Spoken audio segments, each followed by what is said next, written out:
On fait cette levée d'1,5 million du coup, qui nous permet en fait d'accélérer sur le déploiement d'autres réseaux. Et en fait, on s'aperçoit là, à partir de 2017, que le problème, il est partout dans le retail, tu vois. On a le même problème partout, partout. Et, et l'alignement des planètes continue.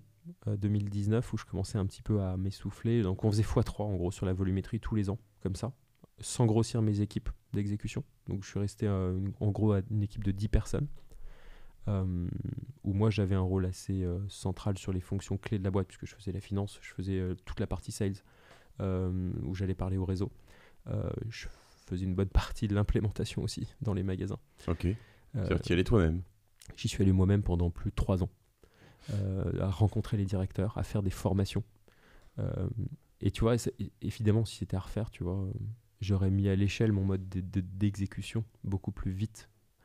Mais quand tu es entrepreneur, que tu as démarré avec peu de moyens, avec 500 000 euros, sur un modèle B2C où tu sens très vite qu'il te faut 100 millions pour en fait prendre ton marché, que tu les auras jamais parce que tu as des VC en fait qui te disent marketplace, c'est pas vraiment la mode. Ça l'est devenu plus tard en fait. Ça l'est devenu plus tard pour des très gros pour des projets qui ont une traction extraordinaire, et il y en a très peu. Mais B2C, en gros, t'es fou. Ouais, marketplace B2C, c'est pas. Et marketplace, on a vu, on a donné, tu vois. Donc du coup, tu vois, j'ai un peu développé cette mode d'entrepreneuriat à l'économie, tu vois. Et ça m'a poussé à faire beaucoup avec très très peu. Et c'est assez marrant parce que tu mets du temps à te détacher de ça, à sortir de ça. Et c'est... mais c'est quand même... alors, et c'est probablement très bien pour connaître ton marché, mais c'est deux mondes... tu vois, je reprends École active bilingue, Louis Legrand, banque d'affaires, etc. Aux vendeurs et patrons de Castorama. C'est un peu un choc de monde, non ? Ouais, mais tu vois, quand je te disais tout à l'heure que je me suis pas acharné sur mes problèmes de maths ou sur mes bouquins d'histoire en classe prépa, en fait, j'ai plus de satisfaction à délivrer quelque chose qui crée de la valeur, tu vois, qu'à juste me mettre dans une théorie, même si j'adore aussi, tu vois, tu vois, lire ou, tu vois, mais j'ai plus de satisfaction à être sur le terrain qu'à être dans les bouquins, pour faire simple. Et en fait, il faut faire le va-et-vient entre les deux mondes. C'est comme ça qu'aussi tu t'évolues, et j'évolue beaucoup aujourd'hui en tant qu'entrepreneur. Mais tout ça pour dire que j'ai mis beaucoup de temps, tu vois, à accepter d'investir beaucoup plus massivement dans mon exécution. Et du coup, c'est marrant parce que tu fais globalement, tu arrives au même résultat. Tu perds pas en qualité parce que tu es moins au début, tu vois. Mais tu arrives à faire beaucoup plus avec moins de gens. Ça nécessite d'aligner des gens, mais en même temps, tu es CEO et tu gères tes 15 personnes en direct. Donc, tu crées beaucoup d'inspiration assez vite. Ça marche, mais ça trouve ses limites aussi au bout d'un moment. Donc après, il faut grossir tes équipes, il faut mettre du middle management. Sinon, tu es toi-même le frein à ta croissance. C'est très difficile, ça. C'est très difficile de voir...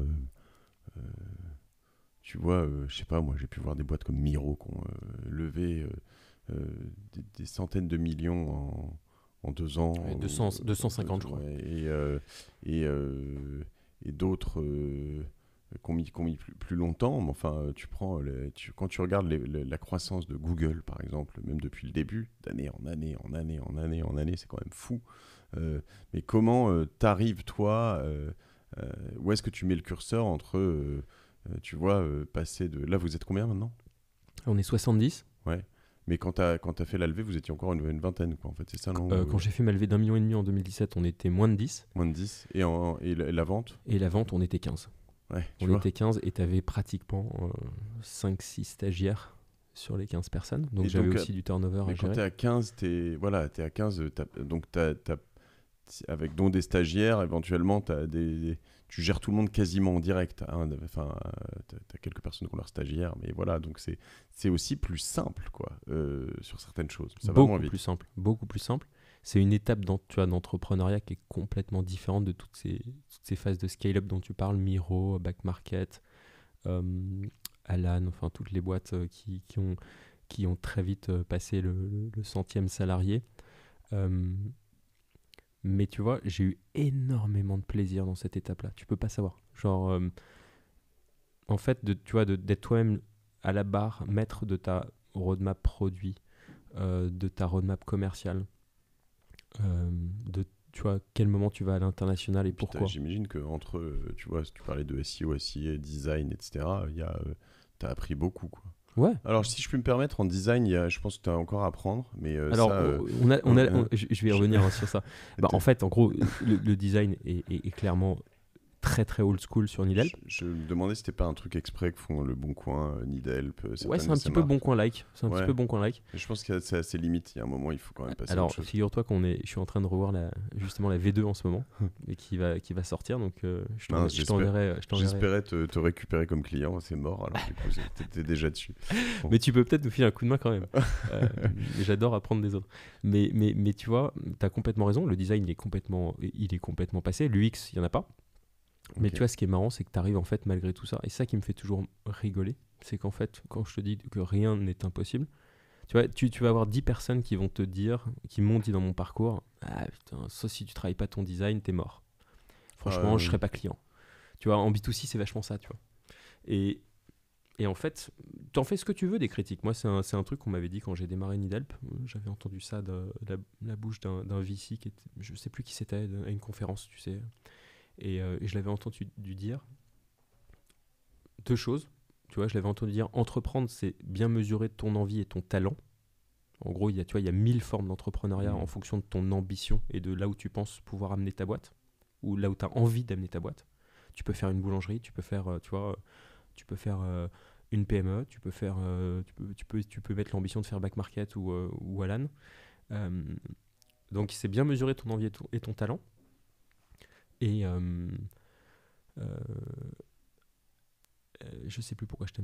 Je sais pas, mais moi j'étais en train du coup de regarder en passage le logo de Kingfisher qui est pas beaucoup plus joli, donc s'ils veulent le refaire aussi. Et pour revenir sur la question des gens qui te font des conseils, cette personne m'avait aussi dit, tu vas tout le temps avoir des gens qui vont dire que tu fais bien ou pas bien, qui vont juger ce que tu fais.